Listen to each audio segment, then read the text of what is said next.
I think it's clear as day. And I think the Cowboys know this. I was told that they kind of know this behind the scenes. It's clear as day that the Dallas Cowboys lacked toughness against a team like the San Francisco 49ers. Sure. They got their ass kicked. On that first drive, it was clear to everyone. Kyle Shanahan was actually running his mouth a little bit. I thought it was a little bit too much in the days leading up, saying they don't want to see us. We know that we can run it, and we're going to go ahead and run it. And when you saw Deebo Samuel and Trent Williams walk down that tunnel first, it was over. It was over. The Cowboys, and I always, I come up with a lot of nicknames for them that are negative. With the Cowboys they're the hot noise. Just a lot of barking, and you never felt like that toughness to back it up. And I was happy to hear that behind the scenes, they want to address that toughness with a lot of the guys that are talking to his draft prospects this offseason. And the only pass, and I said this to you when we were out there at Boomer Jacks for the epic, not Twin Boomer Peaks. Jacks, I'm sorry, Twin Peaks. Mm-hmm. Now I am talking to RJ with his sponsorship. When we were talking at Twin Peaks, the only pass and excuse I can maybe give Jerry and Steven for a lot of these moves is getting rid of guys to increase and change the toughness on this football team. What was the knock against Connor Williams besides the penalties? Strength. Is Connor Williams a dog? They don't think Amari Cooper was a dog. They don't think Amari Cooper had any type of Deebo Samuel interior or makeup. The one where it doesn't make a lot of sense is La'el Collins, because La'el Collins was their big bully. Glass eater, yeah. Glass eater. But I could also say La'el Collins, he made dumb decisions off the field. You're not all in die-hard football. Randy Gregory, same thing. I've been the harshest on Randy Gregory around here because what's the bottom line? Are you in or are you out? And Randy Gregory was unavailable. He's a disappointment. All right, he was a disappointment as a draft pick. So that's the only pass I can give the Cowboys. So when Jimmy talks about that stuff, and I know Michael Irvin, bleeds that stuff. Yeah.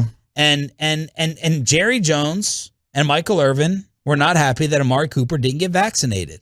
They viewed that as you're not fully committed, you're not cutthroat about a championship.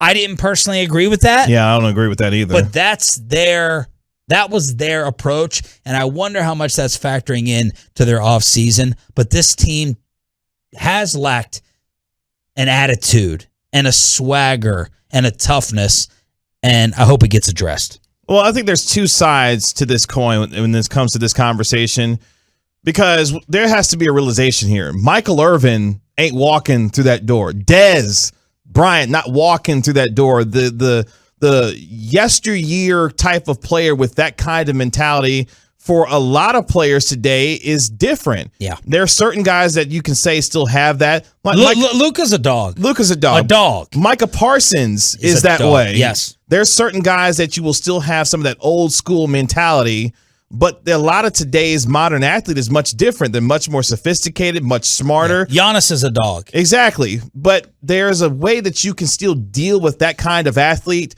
while still trying to instill a kind of swagger and attitude that's befitting of the identity of your football team. It's funny because Broadus yesterday, he hates the idea of when it comes to talking about identity and the overuse of that term. But when you look at those 90s... He thinks he doesn't like the term? Yeah, because, they have a lot of conversations, with Ari. Ari Timken does a great job, with pre and post for the Cowboys. Not as good as the previous guy. Well, that'd be Sean Sharif, by the way. Talking about what is the identity of this football team. But when you hear someone like Jimmy Johnson talking about what swagger is, it's a confidence, it's an attitude, it's a mindset.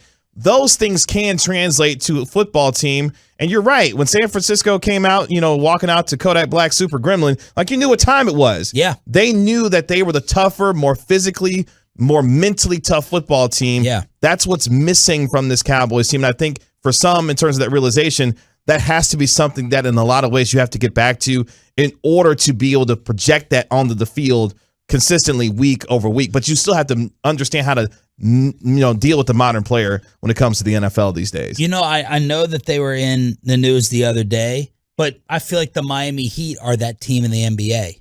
And it's why. It's because of Pat Riley. It's That's an old school dog right there. Pat Riley is a mean, nasty SOB. And that's why Michael Jordan, I think, has the utmost respect for Pat Riley. But look at the guys they have. You don't want to get in a fight with that team, right? They're fighting themselves, right? With Jimmy Butler and PJ Tucker. It's just tough. Udonis Haslam, the OG out there. Yeah, your Kyle Lowry's of the world. Just tough, physical, and I think that's what the Cowboys want to add a little bit of this offseason. So I like Jimmy talking about that swagger. And look, man, they want here's the other thing that Michael Irvin said. And again, when Michael talks, you got to imagine Jerry Jones listening. Mm-hmm. And Michael said this to me on the phone, and then I'm glad he said it on the radio so I wasn't outing a private conversation. He said, man, in these games, and Emmett, I think Emmett said this, in these games, your stars have to show up. Yes. Like when we were watching the Cowboys and the 49ers in the 90s, or in a big NBA playoff series, you know who's going to show up. Every time there's a consistency there, a dependability, and this team doesn't have that right now. They just don't. Now, it's one game versus a playoff series. Michael Jordan and Kobe and LeBron going to have off games. The problem is in the NFL that'll cost you, you're eliminated. But you still knew that a lot of times back in the day, and you know that with great teams now today.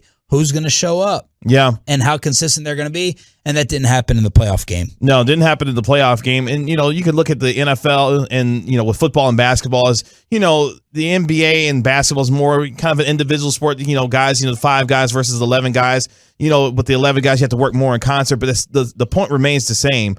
Your stars have to show up in the biggest moments. And it feels like too many times in recent memory for this Cowboys team, that hasn't necessarily been the case. That has to change if you think the ceiling of this team can get better going forward. If not, that same attitude and same mindset that they have and not showing up in the biggest of moments will continue to haunt this team until they decide to make a change that will ultimately help them, win a playoff game or two down the road. I grew up around the Ravens and Ray Lewis. That's what they were. They were the bully on the block. Yeah.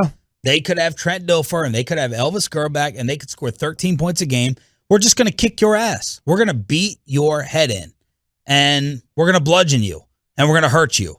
And you'll get those moments like Ray Lewis against Eddie George, where Eddie George is this physical specimen, but he got emasculated by Ray Lewis. That's a different physicality. So I just wish we had a little bit more of that nastiness I agree. Yeah. around here.